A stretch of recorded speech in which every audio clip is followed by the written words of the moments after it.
Break ನಂತರ ಸುವರ್ಣ ನ್ಯೂಸ್ಗೆ ಮತ್ತೆ ಸ್ವಾಗತ. ನಾಳೆಯಿಂದ ಸಂಸತ್ ಚಳಿಗಾಲದ ಅಧಿವೇಶನ ಆರಂಭವಾಗಲಿದೆ.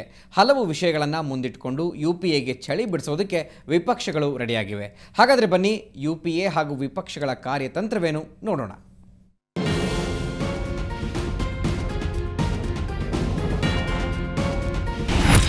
ನಾಳೆಯಿಂದ ಸಂಸತ್ ಚಳಿಗಾಲದ ಅಧಿವೇಶನ. ಯುಪಿಎ ಬಂಡವಾಳ ಬಿಚ್ಚಲು ಎನ್ಡಿಎ ಪಣ. ಈ ಬಾರಿಯಾದರೂ ಸುಸೂತ್ರವಾಗಿ ನಡೆಯುತ್ತಾ ಸದನ. ಹಲವು ಬೆಳವಣಿಗೆಗಳ ಮಧ್ಯೆಯೇ ನಾಳೆಯಿಂದ ಸಂಸತ್ ಚಳಿಗಾಲದ ಅಧಿವೇಶನ ನಡೆಯಲಿದೆ. ತೈಲ ಬೆಲೆ ಏರಿಕೆ, ತೆಲಂಗಾಣ ರಾಜ್ಯ ವಿವಾದ ಸೇರಿದಂತೆ ಅನೇಕ ವಿಷಯಗಳನ್ನು ಮುಂದಿಟ್ಟುಕೊಂಡು ಕೇಂದ್ರವನ್ನು ತರಾಟೆಗೆ ತೆಗೆದುಕೊಳ್ಳಲು ವಿಪಕ್ಷಗಳು ರೆಡಿಯಾಗಿವೆ. ಅಧಿವೇಶನದ ರೂಪುರೇಷೆಗಳ ಬಗ್ಗೆ ಈಗಾಗಲೇ ಎನ್ಡಿಎ ಸಭೆ ನಡೆಸಿ ಕಾರ್ಯತಂತ್ರ ರೂಪಿಸಿದೆ. ಪ್ರಮುಖವಾಗಿ ಆಂಧ್ರದಲ್ಲಿ ಭುಗಿಲೆದ್ದಿರುವ ತೆಲಂಗಾಣ ರಾಜ್ಯ ರಚನೆ ವಿವಾದ ಚರ್ಚೆಗೆ ಬರಲಿದೆ. ಐಎಎಸ್ ಅಧಿಕಾರಿ ದುರ್ಗಾಶಕ್ತಿ ಅಮಾನತು ವಿಚಾರ ಕೂಡ ಚರ್ಚೆಯಾಗಲಿದೆ. ವಿದೇಶಿ ನೇರ ಬಂಡವಾಳ ಮಿತಿ ಹೆಚ್ಚಳ, ಉತ್ತರಾಖಂಡ ದುರಂತ ಬಗ್ಗೆ ಚರ್ಚೆಯಾಗಲಿದೆ. ಇನ್ನು ಅಗತ್ಯ ವಸ್ತುಗಳ ಬೆಲೆ ಏರಿಕೆ, ರೂಪಾಯಿ ಬಿಕ್ಕಟ್ಟು, ಹೆಚ್ಚುತ್ತಿರುವ ಮಹಿಳಾ ದೌರ್ಜನ್ಯ, ಪೆಟ್ರೋಲ್ ಡೀಸೆಲ್ ದರ ಹೆಚ್ಚಳದ ಬಗ್ಗೆಯೂ ಚರ್ಚೆಯಾಗಲಿದೆ. ಇನ್ನು ಚೀನಾ ಹಾಗೂ ಪಾಕ್ನಿಂದ ಗಡಿ ನಿಯಮ ಉಲ್ಲಂಘನೆ ಬಗ್ಗೆಯೂ ಚರ್ಚೆಯಾಗಲಿದೆ. ವಿಪಕ್ಷಗಳ ತಂತ್ರಕ್ಕೆ ಆಡಳಿತ ಪಕ್ಷ ಕೂಡ ಪ್ರತಿತಂತ್ರ ಹೆಣೆದಿದೆ. ಅಧಿವೇಶನಕ್ಕೂ ಮುನ್ನ ಮಿತ್ರ ಪಕ್ಷಗಳ ಔತಣಕೂಟ ಏರ್ಪಡಿಸಿ ಸುಗಮ ಕಲಾಪ ನಡೆಸುವ ಸಂಬಂಧ ವಿಪಕ್ಷಗಳನ್ನು ವಿಶ್ವಾಸಕ್ಕೆ ತೆಗೆದುಕೊಳ್ಳಲು ಪ್ರಧಾನಿ ಪ್ರಯತ್ನ ನಡೆಸಿದ್ದಾರೆ. ವಿಪಕ್ಷಗಳಿಗೆ ಪ್ರಧಾನಿ ಮನವಿ. ಈ ಅಧಿವೇಶನ ಸುಸೂತ್ರವಾಗಿ ನಡೆಯುವ ವಿಶ್ವಾಸವಿದೆ. ದೇಶದಲ್ಲಿ ಅನೇಕ ಸಮಸ್ಯೆಗಳಿವೆ. ಅದನ್ನು ಚರ್ಚಿಸಲು ಯುಪಿಎ ಸಿದ್ಧವಾಗಿದೆ. ವಿಪಕ್ಷಗಳು ಸಹಕರಿಸಬೇಕು. ಇನ್ನು ಆಹಾರ ಭದ್ರತಾ ಕಾಯ್ದೆ ಸೇರಿದಂತೆ 20ಕ್ಕೂ ಹೊಸ ಮಸೂದೆಗಳು ಮಂಡನೆಯಾಗಬೇಕಿದೆ. ಭೂ ಒತ್ತುವರಿ, ವಿಮಾ ಮಸೂದೆ, ಕಂಪನಿಗಳ ಮಸೂದೆ, ಪಿಂಚಣಿ ಮಸೂದೆ ಸೇರಿದಂತೆ ಹಲವು ವಿಚಾರಗಳ ಬಗ್ಗೆ ಚರ್ಚೆಯಾಗಲಿದೆ. ಅಂದಹಾಗೆ ನಾಳೆಯಿಂದ ಆರಂಭವಾಗುವ ಅಧಿವೇಶನ 30ರವರೆಗೆ ನಡೆಯಲಿದೆ. ನಾಳೆ ಬೆಳಗ್ಗೆ 11 ಗಂಟೆಗೆ ರಾಷ್ಟ್ರಪತಿಗಳು ಜಂಟಿ ಸದನ ಉದ್ದೇಶಿಸಿ ಭಾಷಣ ಮಾಡುವರು. ಕಳೆದ 2 ಅಧಿವೇಶನ ಯುಪಿಎ ಹಾಗೂ ಪ್ರತಿಪಕ್ಷಗಳ ಪ್ರತಿಷ್ಠೆಯಿಂದ ಹಳ್ಳ ಹಿಡಿದಿತ್ತು. ಈ ಬಾರಿಯಾದರೂ ಸುಸೂತ್ರವಾಗಿ ನಡೆಯುತ್ತಾ ಅನ್ನೋ ಅನುಮಾನ ಮೂಡಿಸಿದೆ. ಬ್ಯೂರೋ ರಿಪೋರ್ಟ್, ಸುವರ್ಣ ನ್ಯೂಸ್. ನಿನ್ನೆ ನಿಧನರಾದ ನಟಿ ರಮ್ಯಾರ ಸಾಕುತಂದೆ ನಾರಾಯಣರ ಅಂತ್ಯ ಸಂಸ್ಕಾರ ಇವತ್ತು ಮೈಸೂರಿನಲ್ಲಿ ನೆರವೇರಿತು. ಎಸ್ಎಂ ಕೃಷ್ಣ, ವಸತಿ ಸಚಿವ ಅಂಬರೀಶ್ ಸೇರಿದಂತೆ ಹಲವು ಗಣ್ಯರು ಅಂತಿಮ ದರ್ಶನ ಪಡೆದರು. ಸಿನಿ ರಂಗದ ಗಣ್ಯರು ಕಂಬನಿ ಮಿಡಿದರು.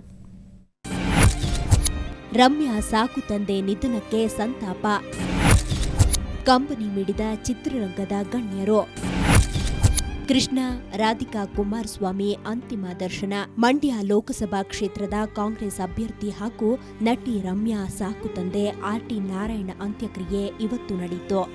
ನಿನ್ನೆ ಮಂಡ್ಯದಲ್ಲಿ ರಮ್ಯಾ ನಾಮಪತ್ರ ಸಲ್ಲಿಸುವ ವೇಳೆಯಲ್ಲಿ ನಾರಾಯಣ್ ಅವರಿಗೆ ಹೃದಯಾಘಾತವಾಗಿ ಸಾವನ್ನಪ್ಪಿದ್ರು.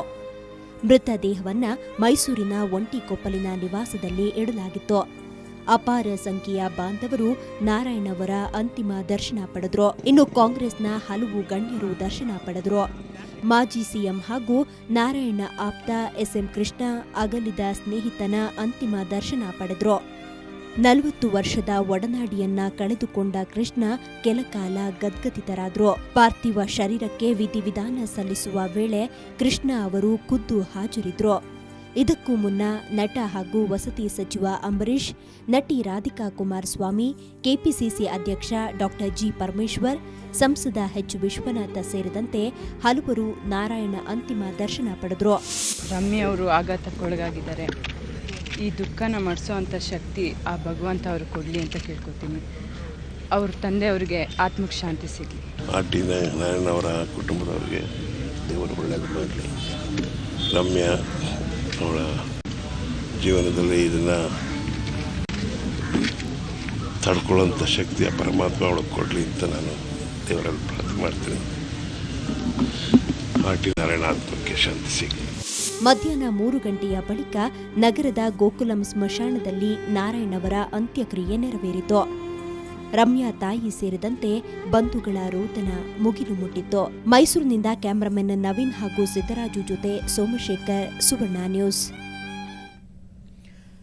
ಮಲೆನಾಡಿನಲ್ಲಿ ಮಳೆ, ತೀರ ಪ್ರದೇಶದ ಜನರಿಗೆ ರಗಳೆ. ಇದು ತುಂಗಭದ್ರಾ ನದಿ ಸೃಷ್ಟಿಸಿರುವ ಅವಾಂತರ. ಪ್ರವಾಹದಿಂದಾಗಿ ಹಂಪಿ ಬುಳು ಅಂತ ಇದ್ದರೆ ಶ್ರೀ ಕ್ಷೇತ್ರ ಉಕ್ಕಡಗಾತ್ರಿಗೂ ನೆರೆ ನಡುಕ ಹುಟ್ಟಿಸಿದೆ. ಇನ್ನು ಹಾವೇರಿ ಜಿಲ್ಲೆಯಲ್ಲಿ ಕುಮುದ್ವತಿ ನದಿ ಗ್ರಾಮವೊಂದಕ್ಕೆ ನುಗ್ಗಿ ಜನ ಪರದಾಡುವಂತಾಗಿದೆ.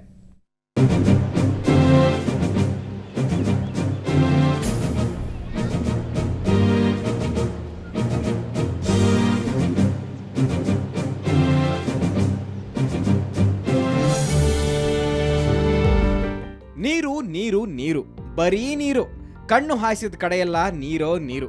ಕಳೆದ 4 ದಿನಗಳಿಂದ ತುಂಗಭದ್ರಾ ನದಿ ಪ್ರವಾಹ ತಗ್ಗಿತ್ತು. ಆದರೆ ಇದೀಗ ದಿಢೀರ್ ಏರಿಕೆಯಾಗಿದೆ. ಟಿಬಿ ಡ್ಯಾಂನಿಂದ 1,32,000 ಕ್ಯೂಸೆಕ್ ನೀರನ್ನ ನದಿಗೆ ಬಿಡಲಾಗಿದೆ. ಅದರ ಎಫೆಕ್ಟ್ ಹಂಪಿಗೂ ತಟ್ಟಿದೆ. ಹಂಪಿಯ ಪುರಂದರ ಮಂಟಪ, ಸಾಲು ಮಂಟಪ, ಧಾರ್ಮಿಕ ವಿಧಿವಿಧಾನ ಮಂಟಪ ಸೇರಿದಂತೆ ಬಹುತೇಕ ಸ್ಮಾರಕಗಳು ನೀರಿನಲ್ಲಿ ಮುಳುಗಡೆಯಾಗಿವೆ.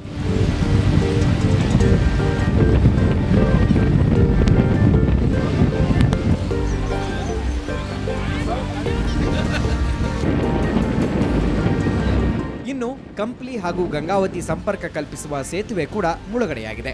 ಕೆಲವರು ಹೆದರುಕೊಂಡೇ ಸೇತುವೆ ದಾಟುತ್ತಿರುವ ದೃಶ್ಯ ಸಾಮಾನ್ಯವಾಗಿದೆ.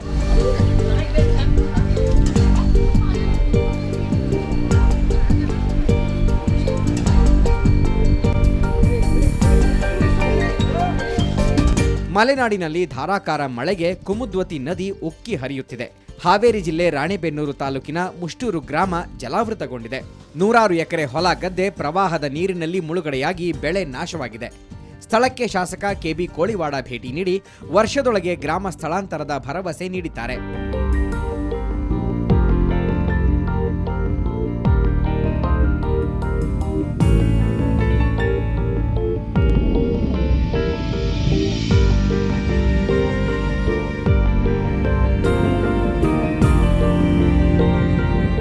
ದಾವಣಗೆರೆ ಜಿಲ್ಲೆಯ ಶ್ರೀ ಕ್ಷೇತ್ರ ಉಕ್ಕಡಗಾತ್ರಿಗೂ ತುಂಗಭದ್ರೆ ಪ್ರವಾಹ ತಟ್ಟಿದೆ. ಇಲ್ಲಿನ ಕರಿಬಸವೇಶ್ವರ ಕ್ಷೇತ್ರ ನಡುಗಡ್ಡೆಯಂತಾಗಿದೆ. ಕ್ಷೇತ್ರಕ್ಕೆ ಸಂಪರ್ಕ ಕಲ್ಪಿಸುವ 2 ಮಾರ್ಗಗಳು ಬಂದ್ ಆಗಿವೆ. ದೇವಸ್ಥಾನದ ಸ್ನಾನಘಟ್ಟ, ಅಂಗಡಿ, ಮಳಿಗೆಗಳು ನದಿ ನೀರಿನಲ್ಲಿ ಜಲಾವೃತಗೊಂಡಿವೆ. ಹೀಗಾಗಿ ಭಕ್ತರು ಸಂಗನಕಲ್ಲು ಮಾರ್ಗದ ಮೂಲಕ ಪ್ರಯಾಸಪಟ್ಟು ಶ್ರೀ ಕ್ಷೇತ್ರಕ್ಕೆ ಬರುವಂತಾಗಿದೆ. ಮಳೆ ಬಂದರೆ 2 ರೋಡ್ ಪ್ರಾಬ್ಲಮ್ ಇದೆ. ಬರೋಕಂದ್ರೆ 8 ಕಿಲೋಮೀಟರ್ ಮೇಲೆ ಬರೋಕೆ ಮತ್ತೆ ಈ ರೋಡ್ ಭಾಳ ತೊಂದರೆ. ಇದೇ ಮೇಜರ್ ರೋಡ್ ನಮಗೆ.